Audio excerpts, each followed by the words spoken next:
Grande BH em pauta. Os problemas da sua região em debate na Band News FM. Os fumantes que não querem largar o cigarro podem se preparar para botar a mão no bolso para manter o vício. No fim desse ano, o preço médio do cigarro pode fechar acima da inflação do país. E mais detalhes na entrevista de Júlio Vieira. Os quase 15% da população brasileira que fazem uso regular do cigarro vão sentir no bolso a alta no preço do produto em 2012. Somente no mês de abril, o preço do cigarro subiu em média 15% na comparação com o mês anterior, segundo dados do IPCA, o Índice de Preços ao Consumidor Amplo. Sobre essa elevação de preços, converso agora com o economista e professor Márcio Salvato. Tudo bem, professor? Tudo bem. Professora, o horizonte que se desenha aí para 2012 é esse mesmo, alta no preço do cigarro? Parece que sim. Esse é um produto que é interessante sob análise econômica, porque a gente chama que é um produto pouco elástico, ou seja, variações no preço pouco afeta a quantidade consumida. Então as empresas, elas, dado essa relação de baixa elasticidade, elas podem puxar preço para cima e perdem pouca quantidade vendida. É justamente aquela questão, né, professor? No caso da dona de casa, por exemplo, quando o preço da carne de boi está mais alto, ela vai lá e substitui por frango. Já no caso do cigarro, não tem como fazer isso. Afinal, a pessoa é viciada e não tem um produto para substituir propriamente o cigarro, né? Exatamente. O seu exemplo da carne, que você tem no mercado produtos substitutos, então as pessoas reagem a preço reduzindo a quantidade desse produto e indo consumir outro produto substituto. No caso do cigarro, além de você não ter um substituto que seria próximo de mercado, se é que a gente pode dizer alguma coisa sobre isso no cigarro, né? É um produto de vício. E produtos de vício a gente não reage muito a preço. Então, as empresas podem subir preço, o governo pode subir a tributação sobre esse produto e ainda assim a quantidade demandada desse produto vai diminuir pouco, o que gera um efeito de aumento de receita das empresas. E agora, no começo de maio, o governo alterou a alíquota do IPI dos cigarros, que passou de 62% para 70%. Logicamente que essa alteração vai ser sentida no bolso do consumidor. Essa conta vai ser paga pelo consumidor, que não vai conseguir largar do consumo desse produto, então ele vai acabar pagando todo esse aumento de preço. Então o governo também, usando aí do artifício de subir impostos, ele vai aumentar a sua arrecadação, e o que ele está tentando fazer é exatamente penalizar aqueles que têm esse produto como vício. E diante dessa mudança aí na alíquota do IPI, tem como mensurar aí uma possibilidade de alta até o fim do ano no preço do cigarro, professor? Um preço médio aí nesse aumento? Então, um primeiro aumento de preço pode vir via custos de produção, ou mesmo as empresas puxando a sua margem para cima quando puxa o preço. E que é o efeito que a gente teve até então, né? O aumento do preço do cigarro está acima da inflação acumulada no período. E um outro efeito agora que vai ser o efeito via tributação, que isso deve ser totalmente ou quase totalmente repassado para o consumidor. Então você coloca esse aumento acima da inflação mais imposto, então pode-se com certeza dizer que o aumento desse ano vai ser bem acima da inflação, com certeza aí passar os 20% esse ano. Conversei aqui na rádio Band News FM Belo Horizonte com o economista e professor Márcio Salvato. Professor, muito obrigado pela participação, pela atenção e pelos esclarecimentos aos nossos ouvintes. Eu que agradeço. Tchau, tchau. Dando sequência ao nosso Grande BH em Pauta de hoje, dessa semana, na verdade, conversamos agora com a secretária executiva da Comissão Nacional para a Implementação da Convenção Quadro para o Controle do Tabaco, Tânia Cavalcante. Vai falar conosco sobre a Política Nacional de Controle do Tabaco. Tânia, muito bom dia. Bom dia, Luiz Fernando, e bom dia, ouvintes da Band News BH. Prazer falar com você aqui na Band News. Tânia, Comissão Nacional para a Implementação da Convenção, qual é o nome comprido, né, complicado, mas exatamente essa é um grupo que vai trabalhar para ações de controle do tabaco. O que exatamente o grupo faz? Como é o trabalho de vocês? Essa comissão é uma comissão interministerial.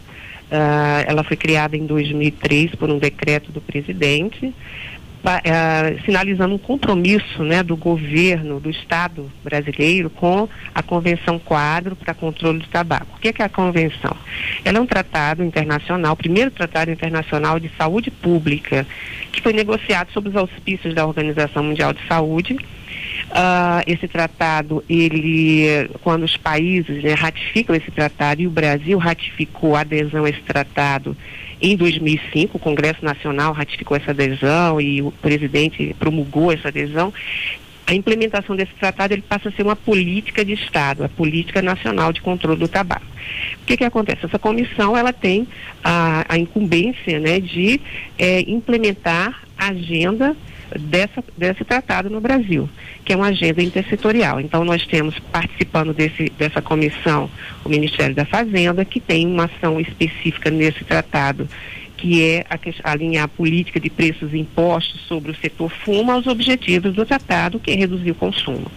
Nós temos também, ainda dentro desse tratado, um artigo que trata do combate ao mercado ilegal, que é uma ação específica também do Ministério da Fazenda e da Polícia Federal, que fazem parte também dessa comissão.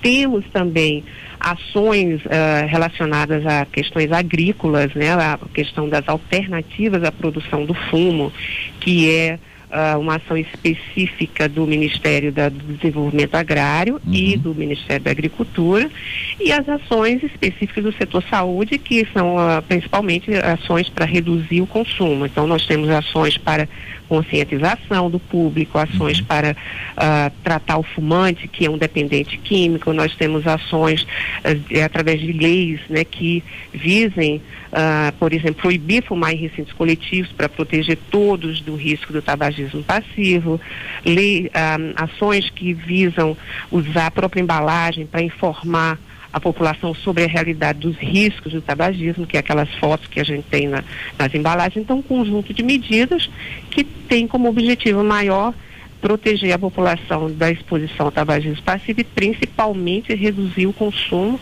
e as mortes por doenças tabaco relacionadas, que a gente sabe que é só no século passado, no século XX, 100 milhões de pessoas morreram devido a doenças tabaco relacionadas, que são provocadas por uma dependência, né? Então, assim, esse tratado ele nasceu do entendimento de que as estratégias do negócio fumo foram as principais causas, né, da expansão do tabagismo no mundo. Mesmo a gente sabe tudo que se sabe hoje sobre os riscos do tabagismo, a gente tem informações de que o tabagismo está crescendo, principalmente nos países pobres.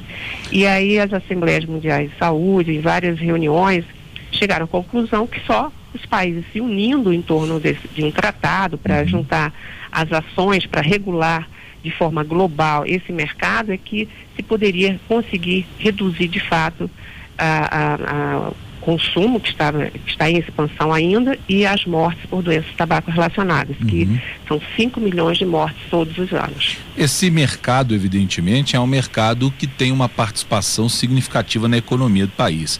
Paga impostos, impostos são caros e isso faz com que ele tenha relativa importância em termos econômicos para o país.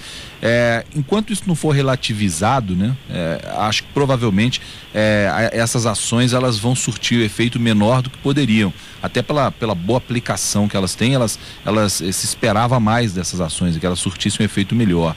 O que está sendo feito para abalar essa importância econômica que a indústria do tabagismo tem no país, Tânia? Na verdade, o que se tem feito, o objetivo da convenção não é abalar, né, diretamente, não é uma coisa assim de restringir o negócio, mas é de restringir, tornar ilegais algumas práticas que têm como objetivo tornar crianças e adolescentes dependentes. Por exemplo, a gente teve recentemente no Brasil uma grande polêmica porque a Anvisa decidiu proibir o uso de aditivos que dão sabores aos cigarros. E isso é um grande filão para a indústria do tabaco, que a gente tem conhecimento, através de documentos internos da indústria, de que para eles atingir o jovem, facilitar a experimentação, é fundamental para manter a viabilidade do negócio. E para a saúde pública, a gente não quer que as crianças e os adolescentes continuem a experimentar. Só em 2008, aquela pesquisa do IBGE nacional, o Ministério da Saúde e IBGE, uma pesquisa especial sobre tabagismo, mostrou que 80% dos fumantes começaram a fumar ainda na adolescência. Então, essa ação da Anvisa, ela é realmente vamos dizer assim, ela atinge, né, o coração, vamos dizer assim, o principal foco do negócio, que é captar o adolescente. E por isso que houve assim, muita polêmica, muito esforço do setor produtivo para que a Anvisa não aprovasse essa medida. Essa medida está sendo adotada em vários países, então assim, o objetivo é restringir o consumo. Agora, os efeitos secundários, se vão afetar o negócio, ele não está assim como objetivo do tratado. Agora, obviamente, isso vai afetar o negócio. E nessa questão, eu queria assim, ressaltar, Luiz Fernando, é que não é só o Brasil que está adotando essas medidas bem coercitivas. O mundo inteiro está adotando essas medidas coercitivas. A gente tem a Austrália, por exemplo. A Austrália está esperneando com todas as forças, o governo, para manter uma medida que é aquela medida que proíbe o fabricante de usar as embalagens como propaganda. Na Austrália já vai entrar em vigor, né, em outubro, uma medida onde todas as embalagens elas têm um padrão uniforme, elas têm uma cor tipo verde oliva, escrito lá o nome do fabricante e nada mais, porque se sabe que a embalagem é um veículo importantíssimo de assédio dos adolescentes. Eles usam, inclusive, embalagens lindas e maravilhosas, se você olhar nos pontos aqui de venda, associadas à venda casada, com outros produtos. A embalagem é bem colocada ao lado de produtos como balas, chicletes, biscoitos, etc. Então, tem toda uma estratégia para captar o adolescente. E a Austrália está adotando essa medida. Então, vários países estão adotando medidas bastante restritivas. E no nosso país, especificamente no Brasil, a nossa grande preocupação com a questão da produção, o setor produtivo hoje, no momento, são os fumicultores. São 200 mil famílias de pequenos agricultores que foram induzidos, né, de alguma forma, a plantar fumo, porque vendia-se a ideia de que plantar fumo traz riqueza, traz, né, qualidade de vida para as pessoas. E o que acontece? Essas pessoas hoje estão em vulnerabilidade, não só econômica, porque 85% da produção é exportada, depende do que está acontecendo lá fora, e nós temos 174 países adotando a passos largos as medidas desse tratado. Ou seja, em breve a gente vai ter uma redução da demanda global por fumo. Isso sem falar dos riscos que esse tipo de atividade traz para essas pessoas. As próprias pessoas que estão lá, né? Exatamente. A gente tem, além da questão da intoxicação com agrotóxicos, que está relacionada a um alto índice de suicídios em regiões que produzem fumo, a gente tem também a própria nicotina da folha que é absorvida durante a colheita. Ela traz também um risco para a saúde dessas pessoas. Existe uma doença que foi recentemente diagnosticada aqui no Brasil, pela primeira vez, que é a doença da folha do tabaco, que afeta crianças, mulheres grávidas e homens que trabalham lá na lavoura do fumo. Então, assim, existem várias ações, inclusive o Ministério Público do Trabalho lá no Paraná, acionando empresas, porque pessoas se tornaram incapacitadas para o trabalho em função dessas agravos que eles estão expostos durante a produção, e a cadeia produtiva é dominada pelas mesmas empresas que vendem cigarros e elas têm que ser corresponsabilizadas por esse tipo de agravo que acontece nos fumicultores que estão inseridos nessa cadeia produtiva. Eles vendem, eles assinam contratos, eles são orientados pelos técnicos dessas empresas. Então, é uma situação bastante complexa e que na Política Nacional de Controle do Tabaco já existe um movimento, um trabalho, um programa voltado para promover alternativas à cultura do fumo, que é coordenado pelo Ministério do Desenvolvimento Agrário, que faz parte dessa comissão que eu mencionei, a gente falou agora no início da entrevista. Então é uma ação muito difícil. A gente tem que ajudar os fumantes a deixarem de fumar no Brasil, né, evitar que as pessoas comecem, e também ajudar as pessoas que estão lá dependentes economicamente da produção do fumo a terem alternativas e, se quiserem, deixar de fumar. Eles não são obrigados a deixar de plantar fumo. E se quiserem, eles não são obrigados, mas eles precisam ter alternativas, porque muita gente não deixa de plantar fumo porque não tem alternativa econômica. Pelo menos já é um alento saber que tem gente olhando por isso. Conversamos com Tânia Cavalcante, que é secretária executiva da Comissão Nacional para a Implementação da Convenção Quadro para o Controle do Tabaco aqui no Brasil. Tânia, muito obrigado por conversar conosco. Um bom dia para você. Nós agradecemos, Luiz Fernando. Um bom dia para você e para todos os ouvintes da Band News.